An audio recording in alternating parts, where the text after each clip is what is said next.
Welcome to today's episode. We're the Roll Wise guys, and we talk about role-playing games.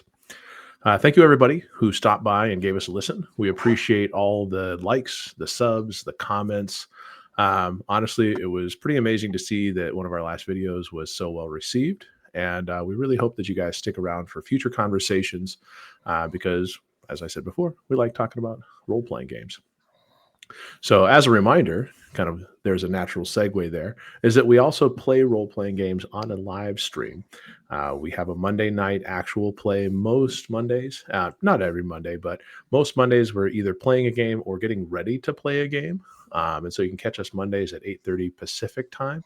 And we're going to be playing Fallout 2D20. So this coming Monday is actually going to be going through kind of the character creation process and kind of dissecting that, seeing how it works. And these two guys are going to create two wonderful Fallout-esque super mutant settler type Siamese twins. Super mutant Siamese twins. There we go. I don't think that's out of bounds for Fallout, but I'd have to double check. Joined at the left and right arm. Are you doing like a heart shape while you're at it? Or? Probably. It's just going through the wasteland, a big old like. Just to let people know that we're friendly. Super mutant flower love. Yeah, that's the name of that's the name of a Fallout band that travels the wasteland. So if you're interested in catching our antics, we take turns running games, so you'll see different styles and how games are run. You know how we do the DM, GM, director, or whatever name you may call us. So stop by, enjoy, let us know how we do. Let us know how we can improve. Because as people that have played a long time, we're not above getting feedback and how we can be better. So for today's topic, what we're actually going to do is we're going to take another look at the MCDM role-playing game, as currently unnamed. That was one update that we didn't get over the last week, is we didn't get a name. I'm sure that'll be later down the road, because there have been two FAQs that Matt and James sat down and streamed out to the community, as well as this guy, Mike. I backed the campaign. It seems as though the people that were fans of what Matt Colville has done spoke very persuasively. So I used my money and I paid. And so now I'm just going to wait till the 5th of January for them to take it out of my account, because I thought it was immediate and it was not.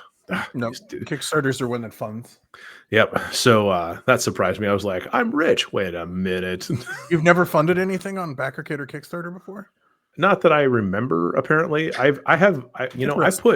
put stuff on Dragonbane, so I have gotten Dragonbane, and I also did a couple other things. But apparently, I did, Monty Cooks the Weird, but I apparently don't remember. You must have backed it like close to when it was over. Then it could be. I'm such a cautious individual. That might have been. That's probably what happened. As I was like, I don't know. Should I do it? Should I not do it? And then I pulled the trigger, I guess. So I actually bashed it. So I'm looking forward to receiving 2 physical copies of the Heroes book and the Monster book when those come out. One copy of each. Yes, 1 copy of each when they come out later down the line.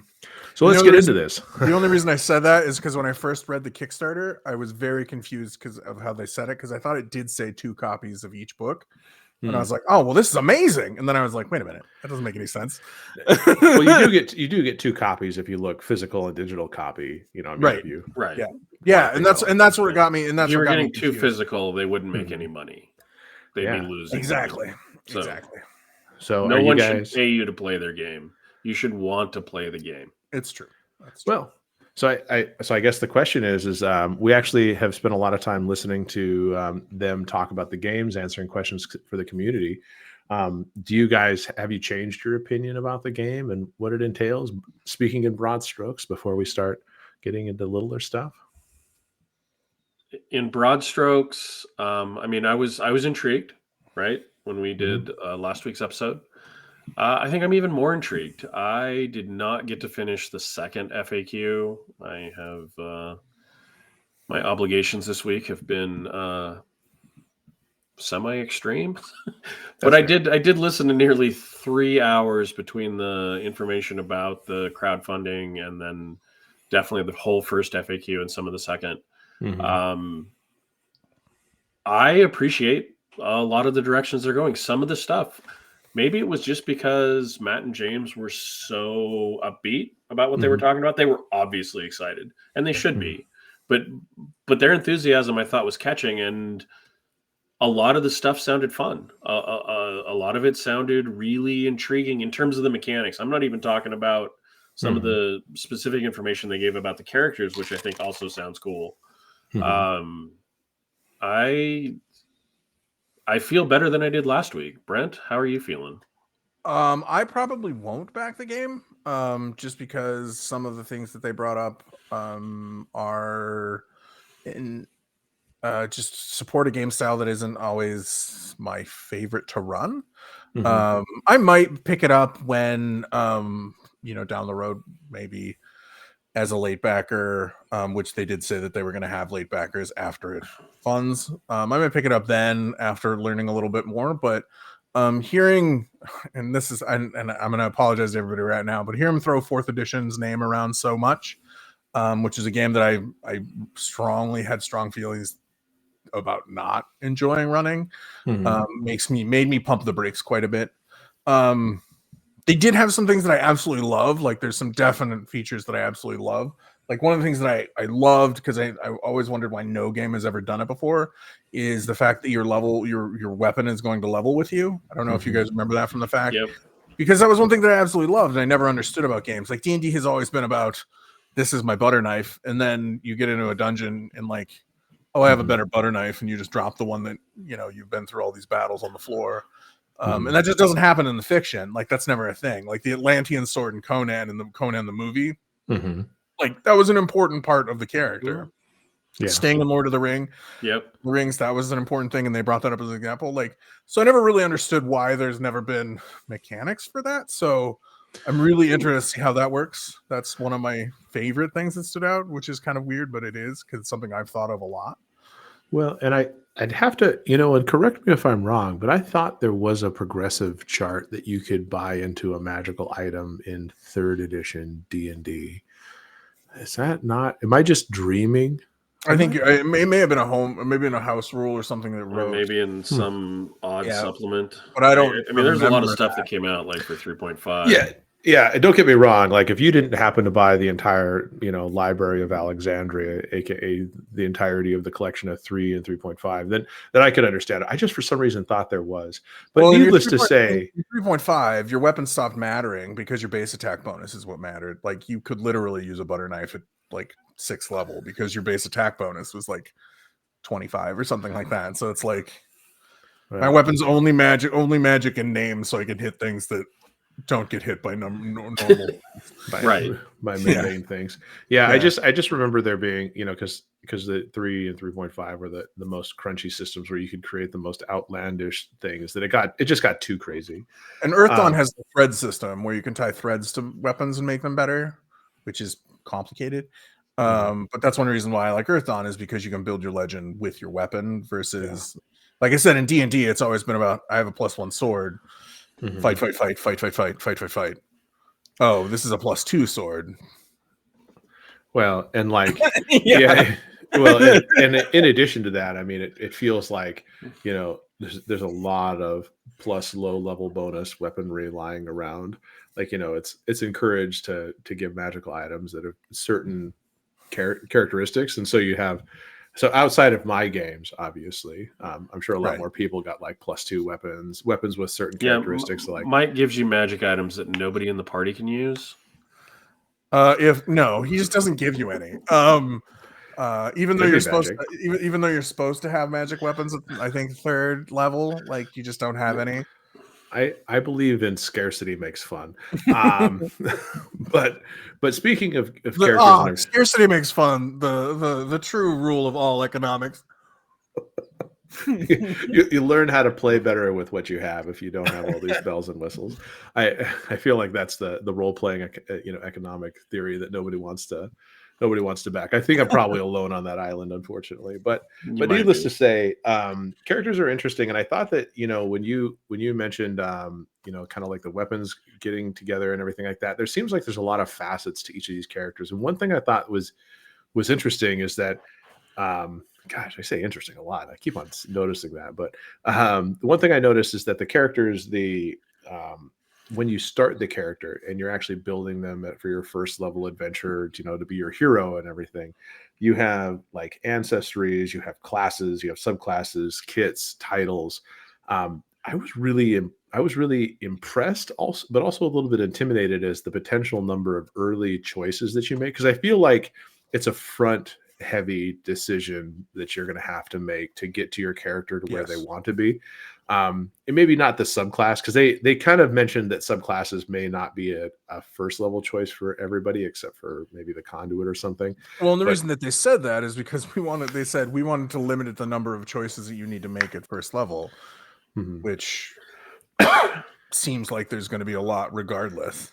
Yeah, and that's not bad. I mean, if you're basically going through the a la carte line and you're getting your meal put together, you're picking all these different components to create your legend and all that. And I think that's fine.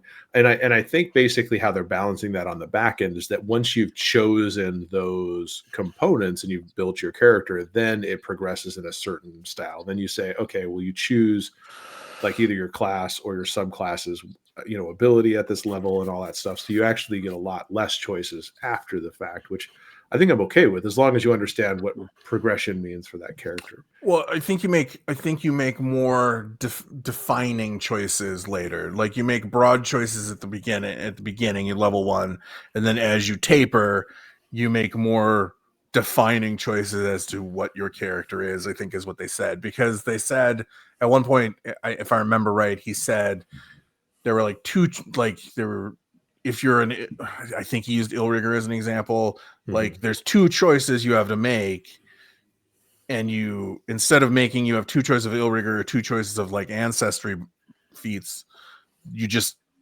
pick the 2 for Illrigger, and we give you what we want you to have, because they want to make that progression more linear, and they don't want you to have to make a dozen choices for your 10 levels.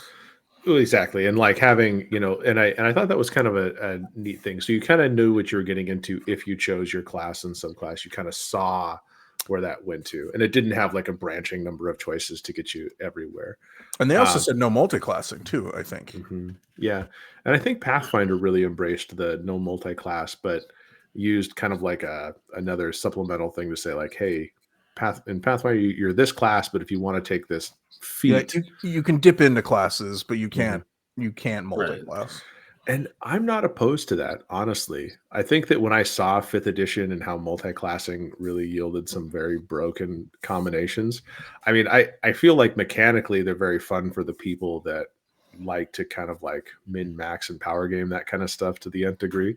But I as a DM, like, having a player that has outwitted me because they have a character combination that invalidates everything that I throw at them. It's very easy for everything to get this kind of become the samey with multi-classing, because what happens is like every melee class takes a level of fighter because they want the plus base attack bonus due to whatever ability they get at first level, and so all of them start to have that.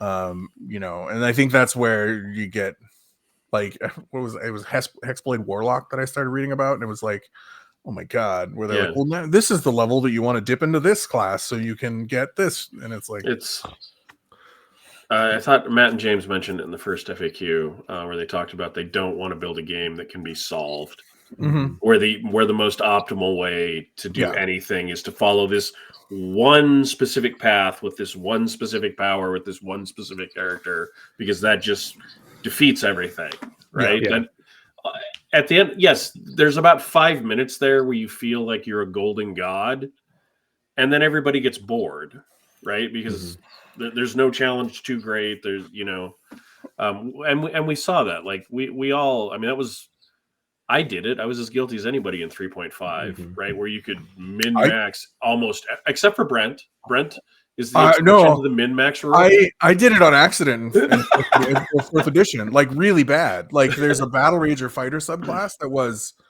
super good because they got temporary hit points every time they hit something in melee combat, which means they were just almost like, I just wasn't scared in combat at all. Sure. Because they had to chew through the like 10 temporary hit points or whatever I had first, and like things just couldn't do it. Yeah.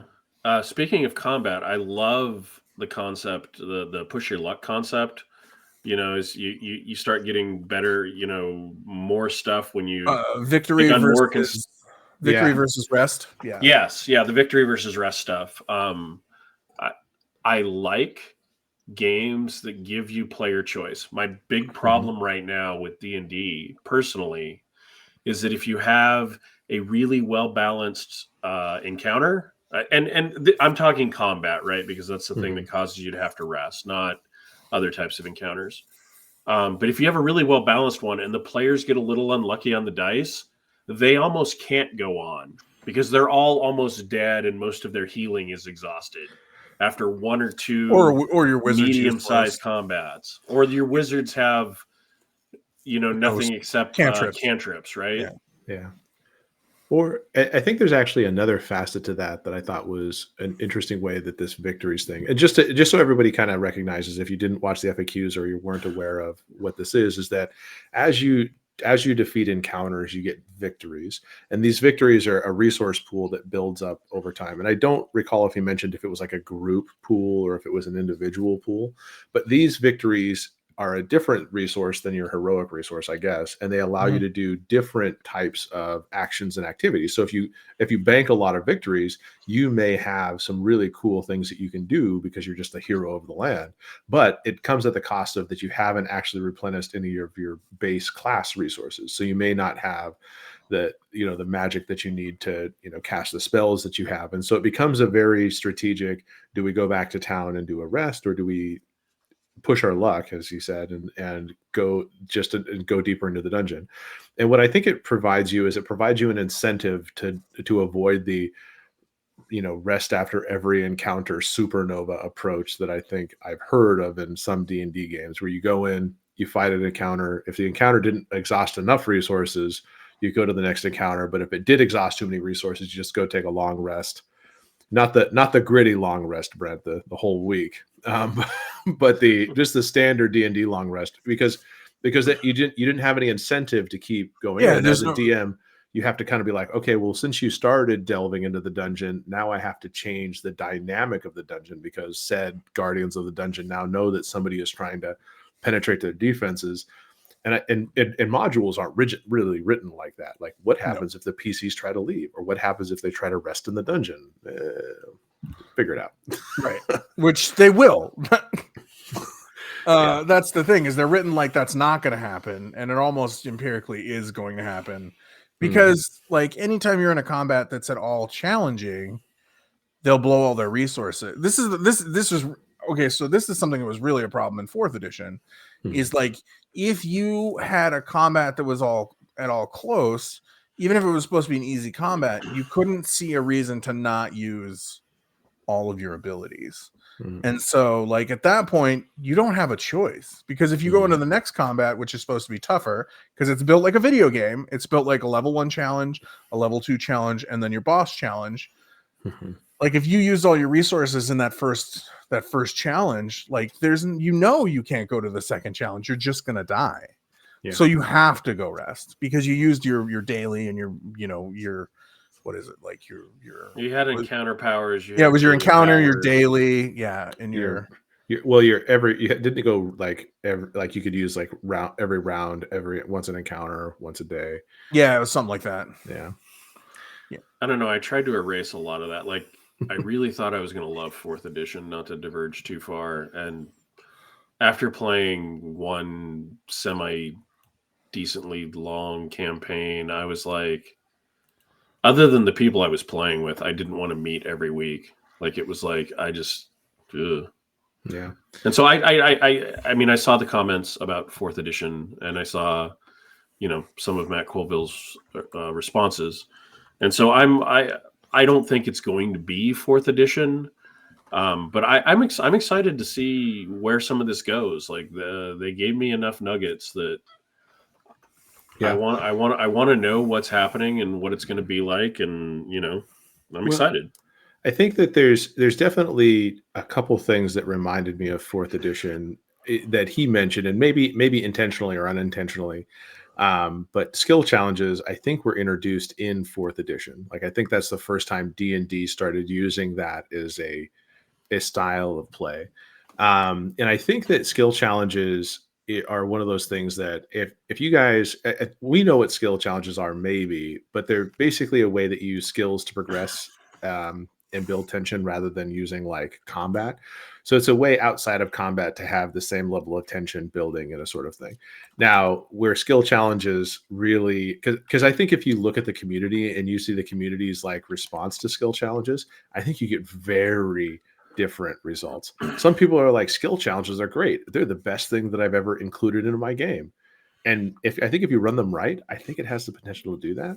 But then I hear on the other side, people are like, skill challenges are boring. They're just a lot of dice rolling. Rolling dice doesn't add tension. So I think you can easily get both sides of that story.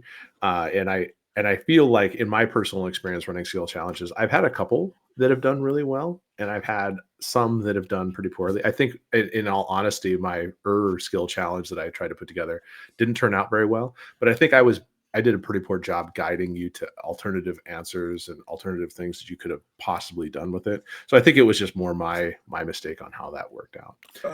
Skill challenges work well if you kill them with them. It'll add tension the second time. That's true. That's true.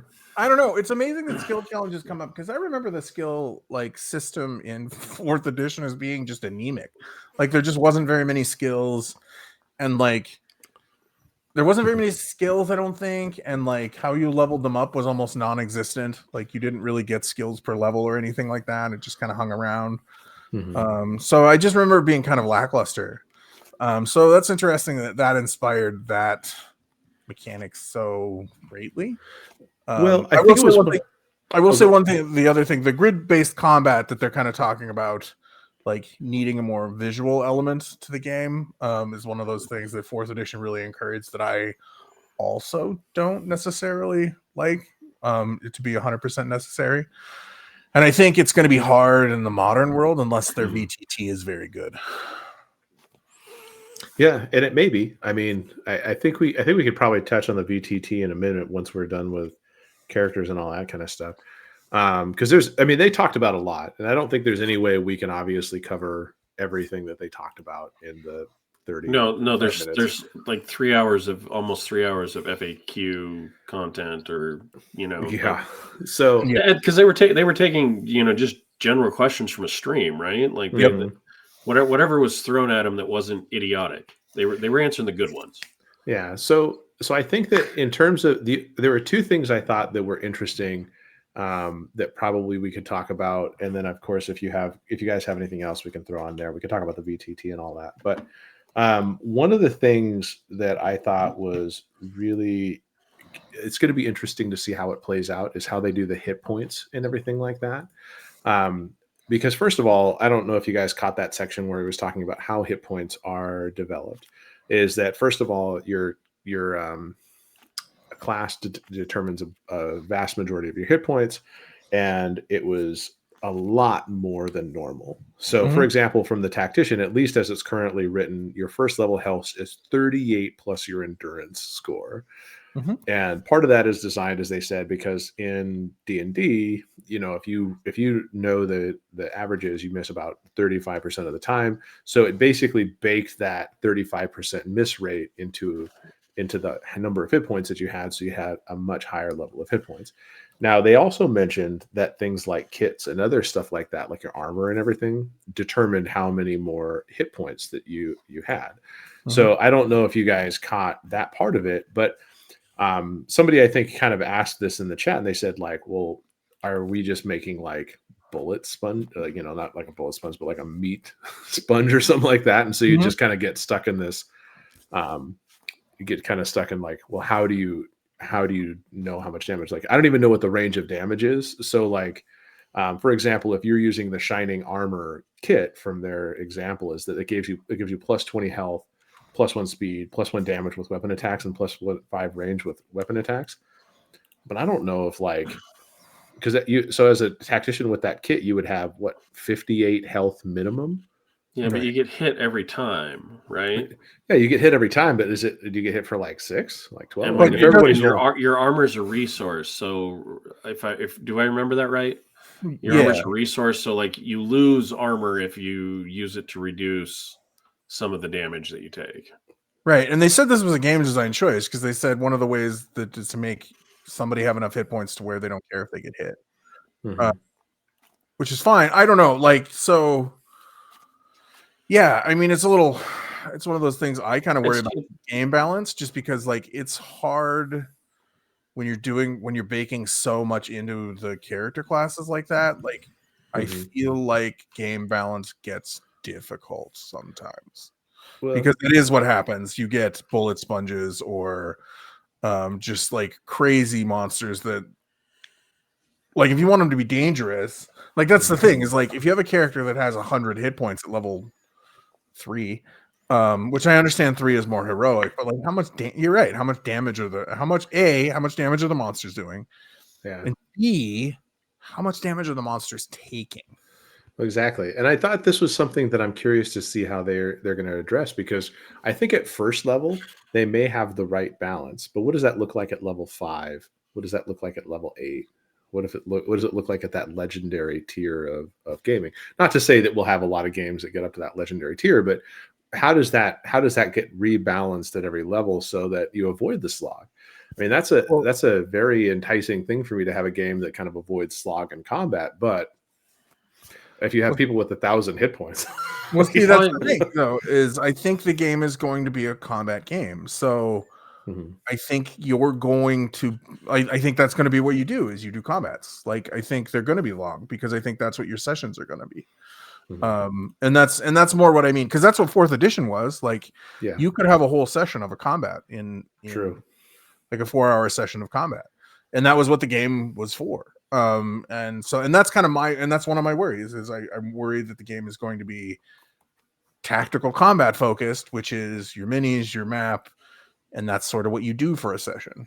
Well, I mean, I think all that's part of it, but given the way he talked about, his love for, skill challenges, political intrigue, which he said, probably wasn't going to make it into the base version of the book. I think as a GM or as a director, as we're calling it here, he has a love for a variety of play styles, and so I think the game is going to give you some avenues to do those. But I feel like they're going to be. I don't know. I feel like they're going to be mechanical avenues because he seems to really like the game mechanics. Like the game seems to really, really enjoy the game mechanics style. And I feel like the political intrigue and stuff is going to be sort of like a combat, like balanced similar to a combat where you have opposition, which will be interesting. At least there'll be mechanics for it. Like I always said, it's kind of nice to have dice rolls and mechanics for a fallback if like I don't talk as good as my character. It's always good to have some sort of mechanics to fall back on. But still, that being the focus of the game is, I don't know, it made me a little wary. I'm not saying that it's not going to be a great game because I know it'll be great for somebody. It's just one of those things that makes me not sure if it's the game for me. Sure. Well, and I thought was interesting is that, because, like negotiation, and that was kind of the second thing in there was negotiation was kind of an interesting component that they elaborated on, at least in one of the FAQs, was that, you weren't, not every NPC was designed to be negotiated with. Although I think if you're a very ambitious DM, you probably could, quickly, cobble together some rules for every NPC they come across if the PCs want to engage them in that way. Now, there will be probably some NPCs that have less, like there's less you can get out of them because, like, let's say you meet a farmer on the side of the road, he's sleeping under he's sleeping under an apple tree.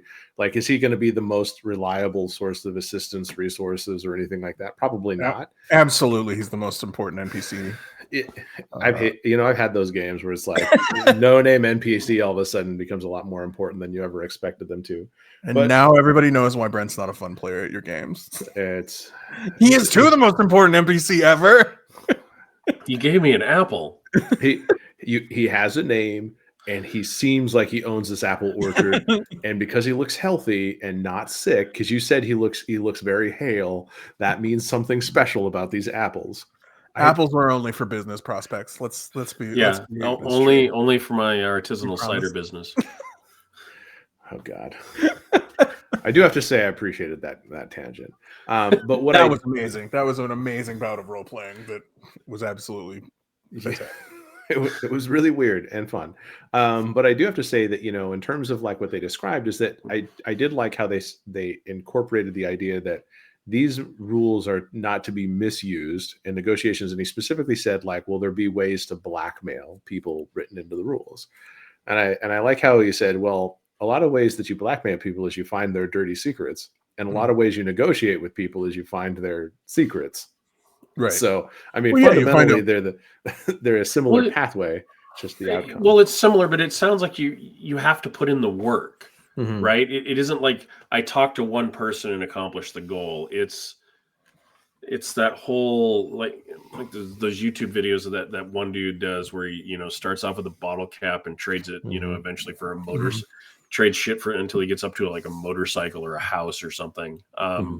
You start trading information with different people and finding things out and listening, at places. I think there's a possibility for some really cool intrigue. And did you hear what he said about the money? Like you're not going to have to worry about did I loot that one corpse to get 6 copper pieces? Right.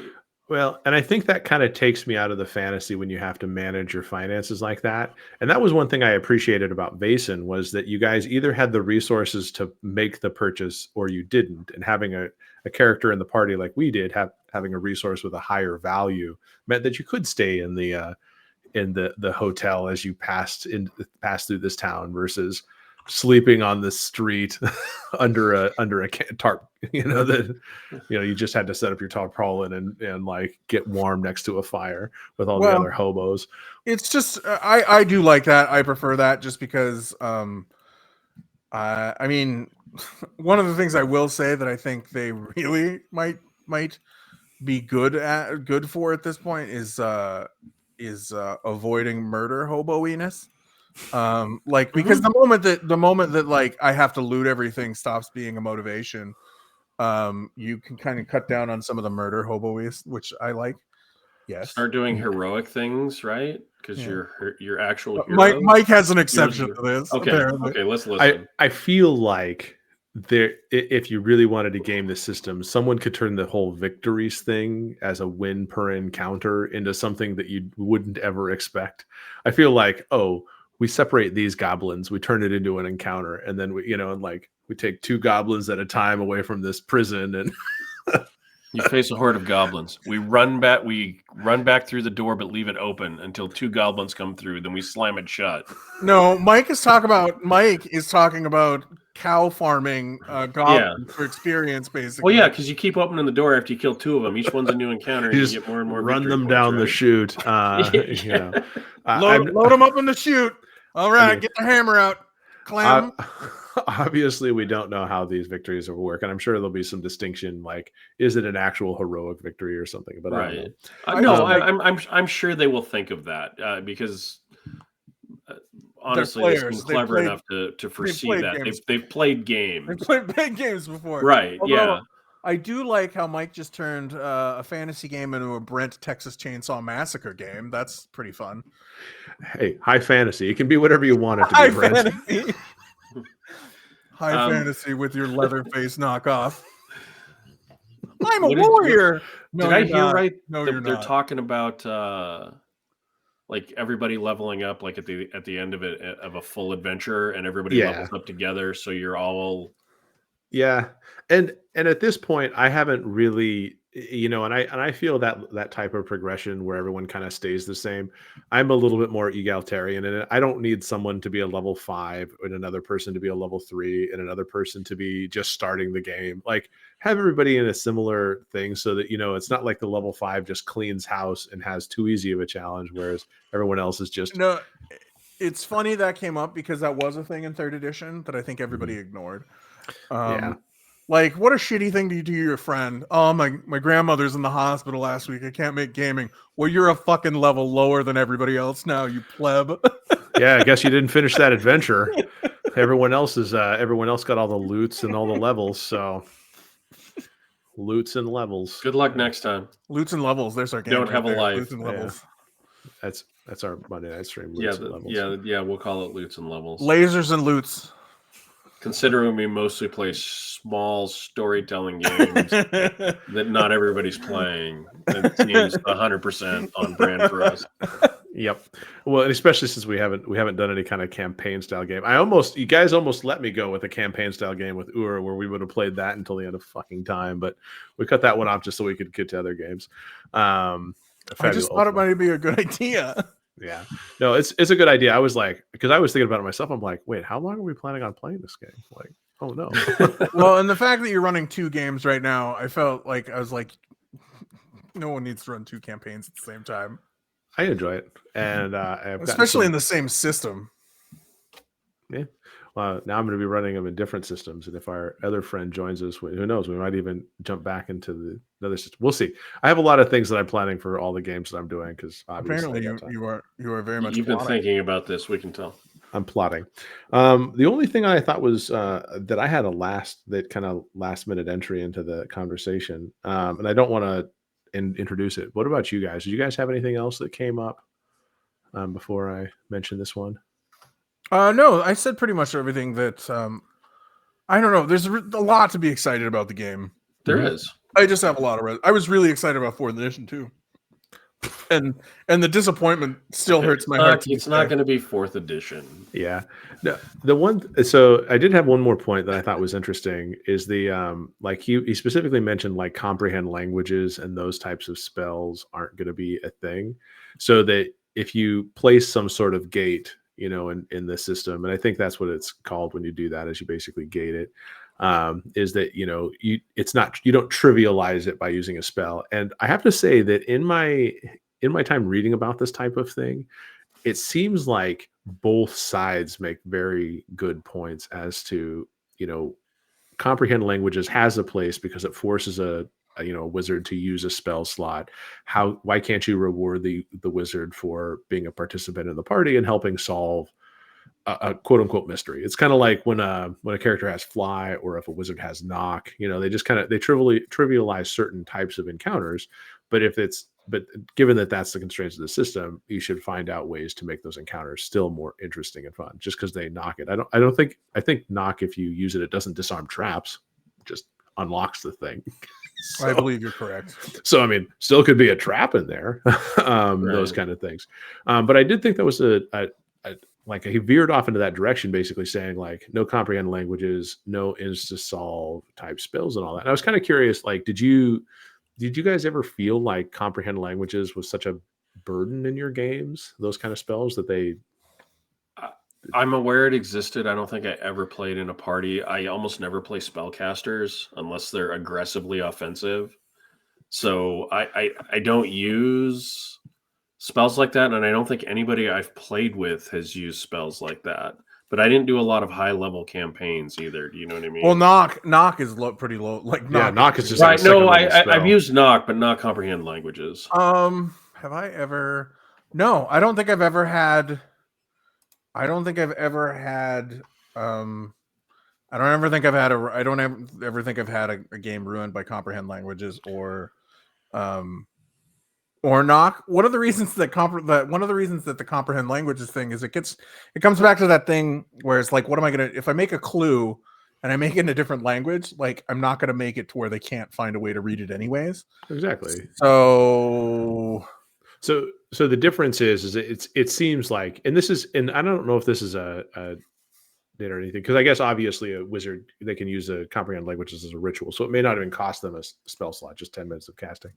But if either they read it there on the spot, or if they can't read it because they don't have comprehend languages or the specific language skill, they take it somewhere else. I mean, like does taking it somewhere else add to the fun? Like, I take a rubbing of the plaque and I have to take it to this old wizard in an ancient tower and have them translate the thing, and they go, this is a dead language. You're lucky I'm not dead myself, I mean, it might. I mean, like I said, I don't know. That's one of those weird GM things where it's like, I gave them this clue. Oh God, they can't read it. Like, Like I would plan for that. And not as for knock, like knock is one of those abilities like the fighter can just kick the door open probably. So I don't see how knock is destroying the balance of your game. Like wish spells, like I would never put a wish spell in a game. I would be like, no,